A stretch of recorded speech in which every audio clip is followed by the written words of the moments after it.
From Clyde Golden, I'm Tim Yaden, and this is Input Doc. It's the podcast where we explore what marketers need and what agencies provide.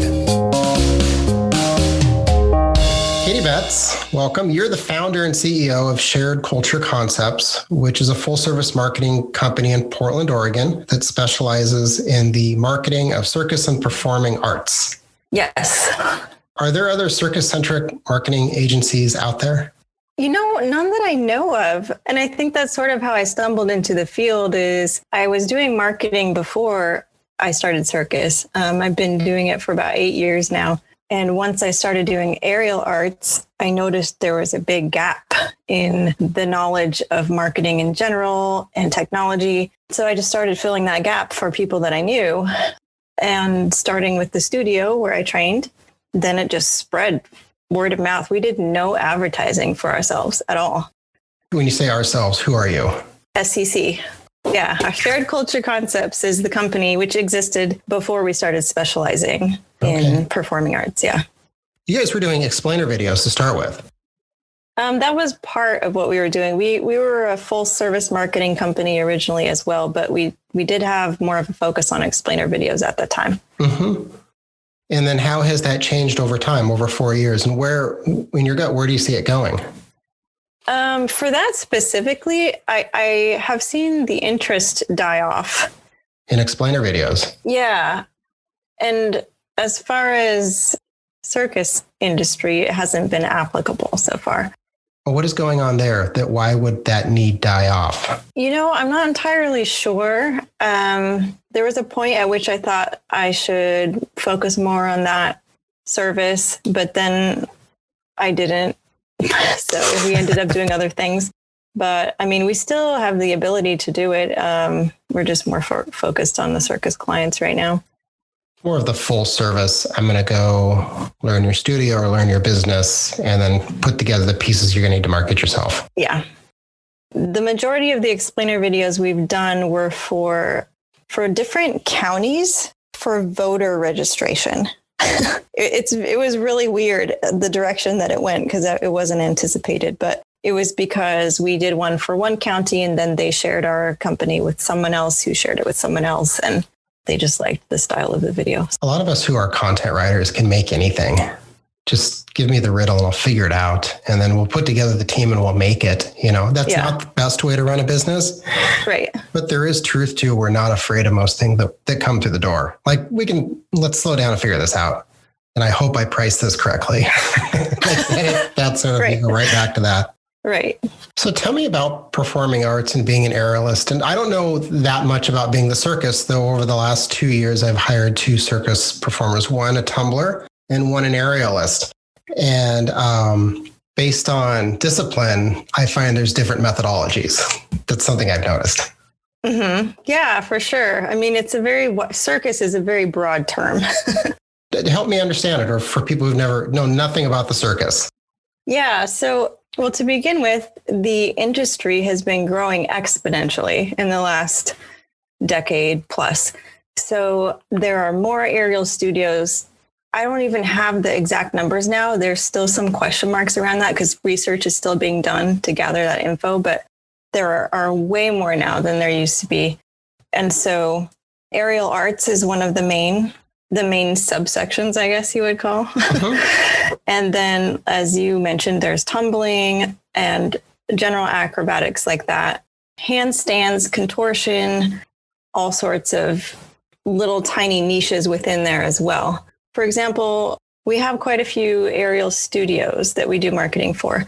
We don't specifically focus on individual performers, although they do reach out to us when they're starting to build their own brands and expand what they do. So they turn more to an education focus. We do marketing for a lot of circus educators is a good way to describe it. Mm-hmm. All right. Because I was curious that somebody starting off as a circus performer, if they would have the means to hire you. Right. And that's been one of the challenges.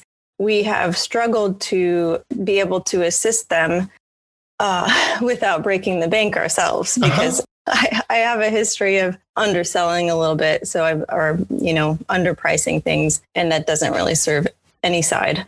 So we're actually in the process right now of putting together a circus package for that market specifically so that they have options that meet their budget a little easier, but also doesn't completely deplete our resources. So by the time this airs, all of that will be totally set up. We've also worked through packages where I think that I landed is that clients want price security at the moment. They want a flat rate. They want to know what it's going to cost over a period of time. And I feel like when the economy was flying, they just wanted amazing things and they were less concerned because they thought the growth would keep up and pay for it. And that's the big shift that I've seen. So if you create a package, what would be in it and who would be the audience for it? Yeah. So again, this is what we're building right now. So for a studio, for example, well, here, let me give you a general overview. We pretty much start everybody with an assessment. So we'll do a complete assessment of their online real estate and go through everything in order. So we'll start with their branding, logo branding, websites next, SEO, and then ads management and all that stuff if they already have that kind of thing. Then we'll put together a list of recommendations and have them go through them in order. Like, for example, you don't want to push ads to somebody who doesn't have their branding squared away or a website that's fully set up. So a lot of the things they can do themselves. So that is valuable enough in itself that a lot of times people will just take that and then they'll take over from there. But we can assist with pretty much any portion of it. We'll list out our prices and say, look, if you need extra help, we're here to help you with X, Y, and Z. Is that assessment, I guess, complimentary, or do you charge for that up front, or do you bake that price in later once you get to work? We charge a flat fee of $297 and it has a money back guarantee.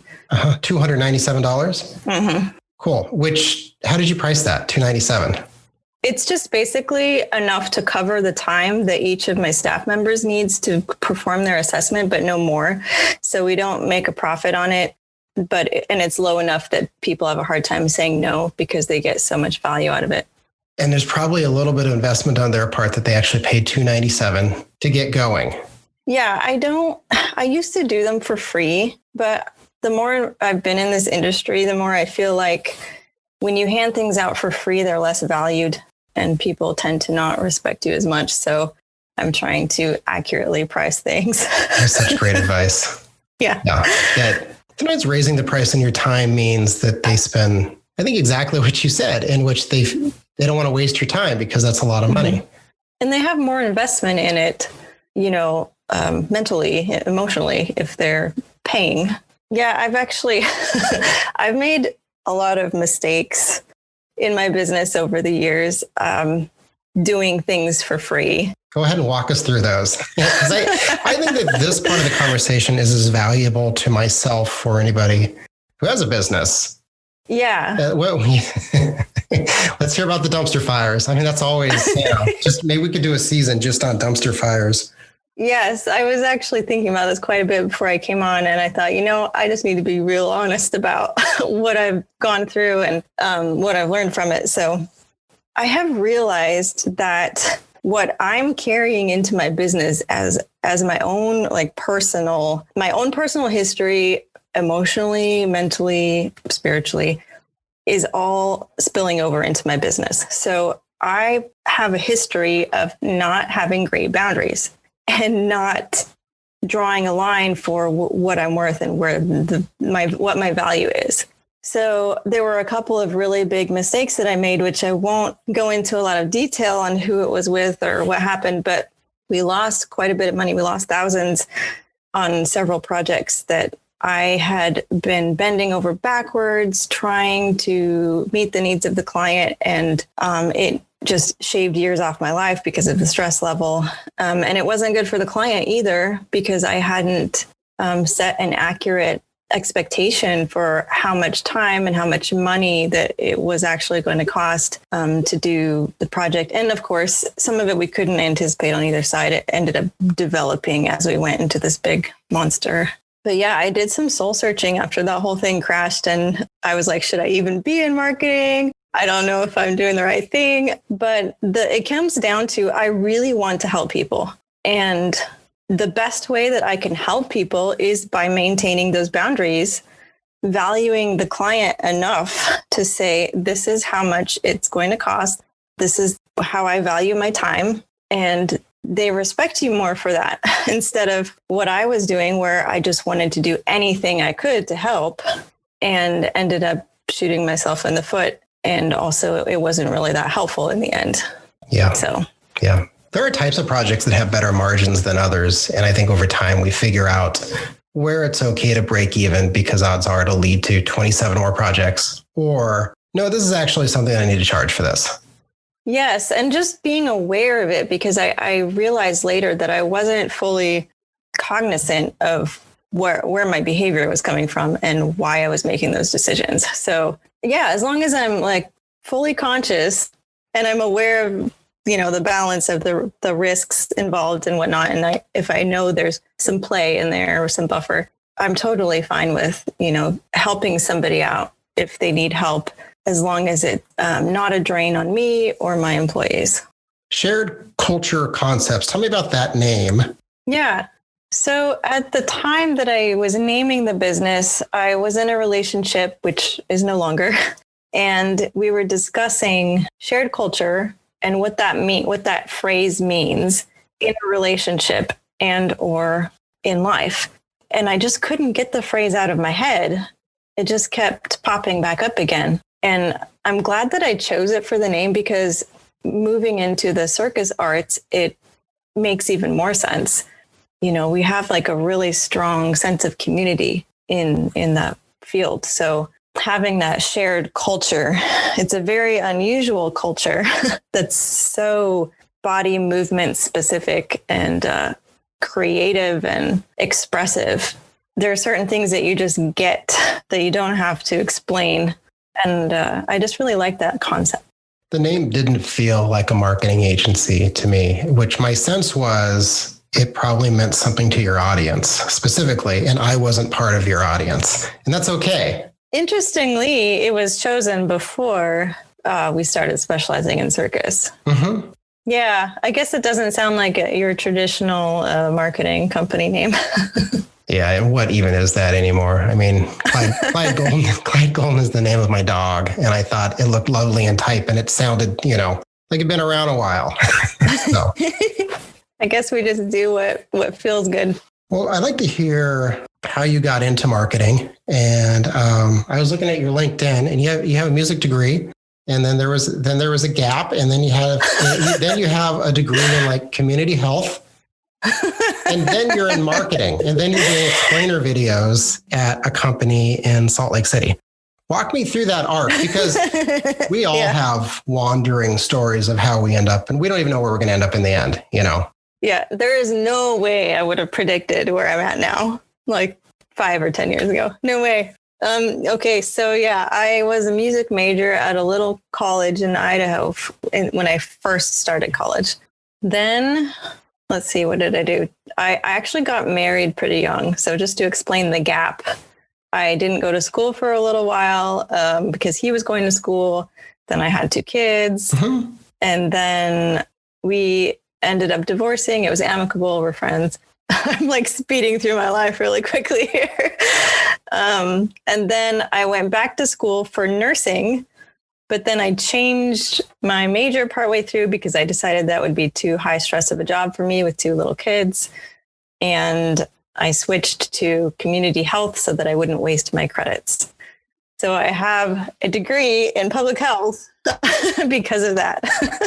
And I minored in music because I love music and I just wanted an excuse to keep doing it. And I also taught piano, so it helped, give me some legitimacy for teaching piano. I taught piano for 16 years. Then after I graduated, I didn't know what I was doing with my life. So I ended up wandering, looking for public health jobs, none of which were appealing whatsoever. And it's a really odd story, but I ended up feeling drawn to Spokane. And I met a friend up there who was a very loose friend, like acquaintance. He said, I'm looking for somebody to do content writing for my marketing company. Mm-hmm. I'm not looking for a marketing job. I'm looking for a public health job. And I brushed him off, and weeks went by. He reached out again. And I said, nah, I don't think that's for me. More time went by. I still wasn't finding anything. And I thought, okay, I should probably reach out to him and just see what that's about. He said, go ahead and apply. Send me samples. So I sent him some writing samples. Long story short, I ended up as a content writer for this company called Click Marketing, which doesn't exist anymore. And I sort of went through these different job titles where I was a project manager, and then I ended up being the VP. And then I was basically running everything until one day he said, I don't want to do this anymore. But you weren't done running an agency, it sounds like. No, I was like, what about all these clients I've been working with? So we sort of sat on it, and I decided to start my own business, but I wasn't sure what I was going to do with it yet.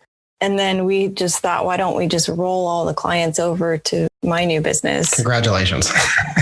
I know. Basically, I was just like handed this client base. It was so bizarre, though, because at no time in my life did I think I'm going to own a marketing company. Yeah, we don't choose this. I don't think we do. I think it just sort of speaks to us and we chase it. Yes. And it was definitely something that was right in my face. So he's happy. He's moved on. He works doing consulting with SaaS companies, and he's no longer doing the tedious website building and other things that he didn't like. So that's great. We have a good relationship. I sometimes reach out to him for advice, or we chat about work. But yeah, that was the story of how I ended up. So did you have a team on day one? Like a few of the people who were at the old company, did they come with you to the new company? Yeah, they did. Yeah, some of my current team members now I've been working with for a very long time. Hi, everyone. This is Megan O'Neill. I'm the producer of Input Doc. The inaugural season of Input Doc is now complete, and we would love to hear your feedback from season 1, suggestions for future episodes, or if you know someone who would be a great guest on the podcast. Hey, maybe that person is you. My email is Megan, spelled MEGHAN, @ClydeGolden.com. I hope to hear from you. Now back to Katie and Tim. What type of people are attracted by circus performance? In my experience, many started off with a movement background of some kind. So they did ballet as a kid, or they were active in one way or another in movement arts. But there's many who haven't, especially in recent years as it's become more popular. So people like me started it in their adult years. When I started aerial arts, I felt like I was a little kid again. I was so excited about it. I have never been so excited about something in my life, pretty much. You're an adult once you discovered. Yes. And you had risk assessment by this point in your life. I suppose. You understood what would happen if you fell. Oh yeah, like I didn't have the fearlessness of a kid, I guess, but I did. Actually, I had no fear associated with it. I was just so excited to learn everything. And so it wasn't a difficult crossover to decide that you wanted to market, or you wanted to work aerial arts in your life any way that you could. Well, I didn't plan on that to happen. It happened organically because my studio said, we need a new website. And I said, well, I own a marketing company. We could do it for you. So that's how it started. And then it just naturally, word of mouth spread. People started recommending us, and we started getting clients from like further and further away. We have clients in all parts of the world right now. So I have a similar passion for wooden boats, and I've built wooden boats and used them for years and years and years. And I'm always really leery of moving my marketing into the maritime world. Like there's a certain crossover, like I guess several maritime clients, and I know the audience immediately. I know everything about it. It's almost like I don't want to spoil it. Like this joyful thing that I have, and I don't want to monetize it in a way that sometimes I struggle in life. Not so much anymore, but what's really mine anymore? You know, everything in life is documented. Everybody has an opinion on everybody's business. Yeah. No, I totally understand that. I went through the same sort of angst when I had a couple of really big failures, and then I had like a negative taste in my mouth associated with it. But so it took some mental work to detangle and reevaluate my passion. And in the niche of marketing circus performers. Yeah, but the good thing is that we don't only do circus. We have a base set of clients that I had from before that we're still marketing for, and we love them. So how has the pandemic impacted your client base? Initially I was concerned that people would pull out of advertising because they would see it as an unnecessary need or expense. But it ended up being the opposite. Everybody suddenly said, we need to get our online stuff like dialed in because everybody's online. In fact, a lot of our health-based clients were suddenly doing telehealth, and they needed to get all of that squared away. And so we were helping get them set up for things like that. A lot of people who couldn't do trainings in person, like in the circus industry, were suddenly needing to put packages together for like online trainings and things like that. So yeah, we've been pretty busy. I feel really lucky that we haven't had a lag. We've actually had an increase in work. So how large is your team at this point? We have about 4 or 5 regulars that I speak to almost every day. And then we have others that are per project, like my videographers and things. They're just per project. We have a similar setup of there's 4 or 5 of us who I talk to every day. And then there's some fairly senior people with a lot of technical knowledge who can come in and solve specific problems. And I feel like the core group, over time, I've always been working, how do I take work that I pay to 1099 contractors and over time move that percentage that I pay to them to the W-2 crew. That's this full-time core team working together, gelling together. Mm-hmm. And I've slowly over the years carved out that W-2 space, but I still need the contractors around the edge because work comes and goes. And it's not always, unless you have these large production clients that you can truly build a team around for a year or 2 at a time. Right. Yeah. Yeah. I think about that sometimes. Aside from me, all of our employees are technically contractors. None of them are quite full-time. So that's great for taxes. But I have had to hire a couple more new people recently to keep up with our expansion, which is good. But yeah, I think about when would I move them to?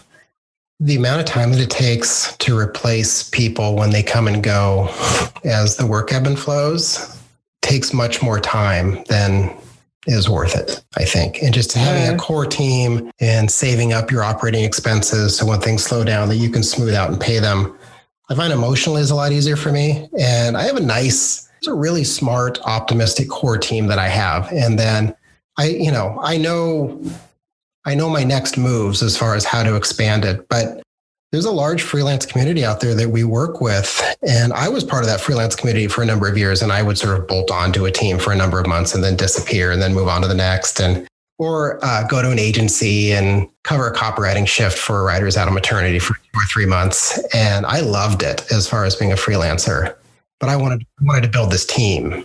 I mean, our team it doesn't feel like a freelance team because they've been with me for so long.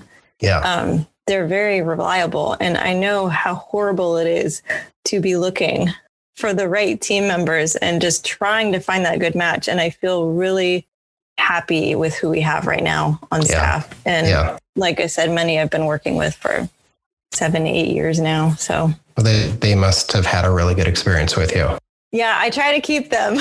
Because when you're a freelancer, you can go. It has to be a good experience. Yeah. And I'm off to the next. If I had worked with an agency and thought the CD was a jerk or something like that, it's just like, let's keep moving here. It's really important to me that my employees are happy and that they're taken care of and that their families are healthy and good. And we give out bonuses on Christmas and birthdays and good for you.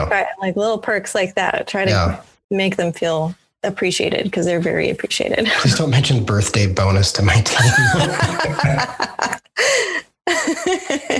What is the future forecast for the circus niche as a marketing agency? Well, what I know is that it continues to expand. So they will need help. I want to be able to help. So as far as how that looks specifically, I'm not entirely sure, but I know that budget is an issue because this isn't a niche that is rolling in dough, generally speaking. You know, if it was lawyers I was going after, it would be less of a concern. So that's been a big challenge. I don't really know how that's going to develop, except for I know that there will be more people reaching out. We've always been told that having a niche is the right way of going. Yeah.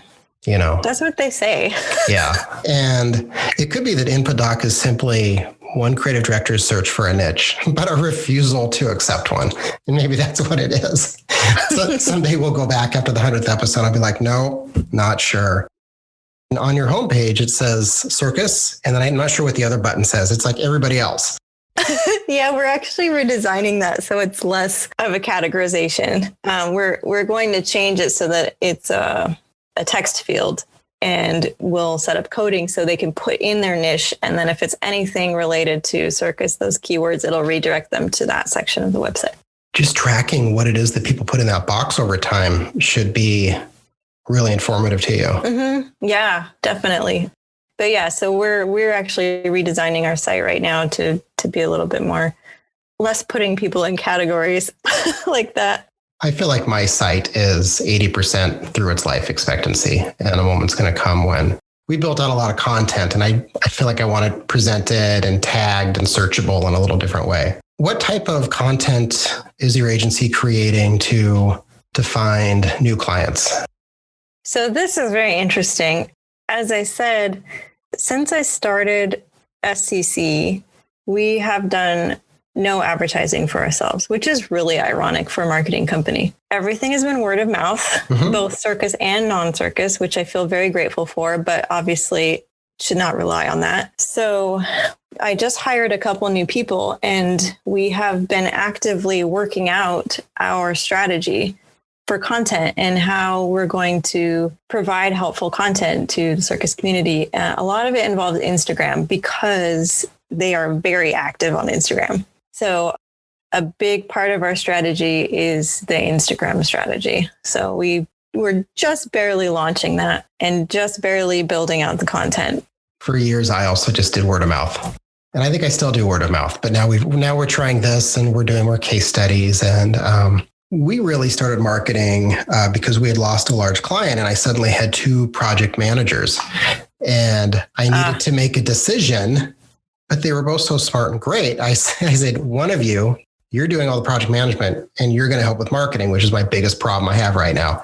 And so took a project manager and turned her into a content creator, in essence. So all the money they helped us make over time, I just tried to invest it back into the company. And we're seeing, just by telling our own story a bit and getting out a bit, more leads coming in, getting more business, seeing a lot more people come to the site.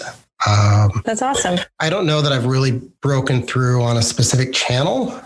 I don't feel like I'm endlessly dissatisfied with I'm proud of my team, but endlessly dissatisfied with where we're at. I mean, it's good that you're always motivated to continue looking forward. Yeah. I mean, you can't, there's just no stop. There is no end to this. Yeah. And you don't want to be complacent.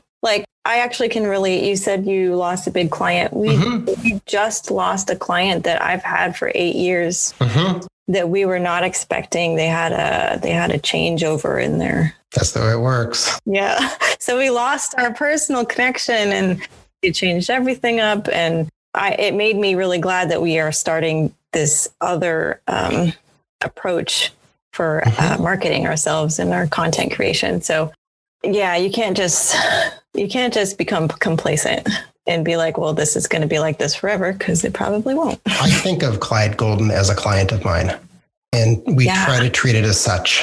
Yeah, that's a great way to look at it. Yeah. Take your own advice. And I said that all the things that we ask clients to do, we've been trying to do. And some of it really works. And I'm very proud to say. And some of it, I really want to reassess the things that we say. But understanding your audience, building out relevant content, people begin to show up and take a look at it. and they come back and they spend more time on the site. And before you know it, they're on the phone and you're talking to them and you're starting a project. And all of those things that we ever suggested of, there are no shortcuts. It's just build great content and just try to be informed and know what you're talking about. You got a fighting chance. Be friendly. Yeah. And also be visible. I struggled in the beginning I kind of felt like I wanted to hide a little bit behind the company and I was okay with word of mouth because then I didn't have to like put myself in front of everybody. But I realized at one point that I needed to take my own advice that I'm giving all the other clients. It's not self-aggrandizing. It's not narcissistic if you are clear about what you provide and how you help people, which is so funny. Like you were saying, I have to apply all those same things to me and my business. Then you start seeing more results. Oh yeah. And you have a team that places trust in you. So you better stick your nose out and give it a shot. And if you don't try everything, you didn't try anything, Right. Exactly. Well, thank you very much for coming on the show and chatting. This was a wonderful conversation. It was nice to meet you. Nice to meet you too. Thank you. All right. Well, have a great day. Bye. Bye. Input Doc is produced by Megan O'Neill, edited by Lily Chu. The music you're listening to is an original creation by our very own Brian Leahy. We'd also like to thank our project manager, Scott Greger, who does all the work at the agency while we make this podcast. I'm your host, Tim Yaden. Have a great day.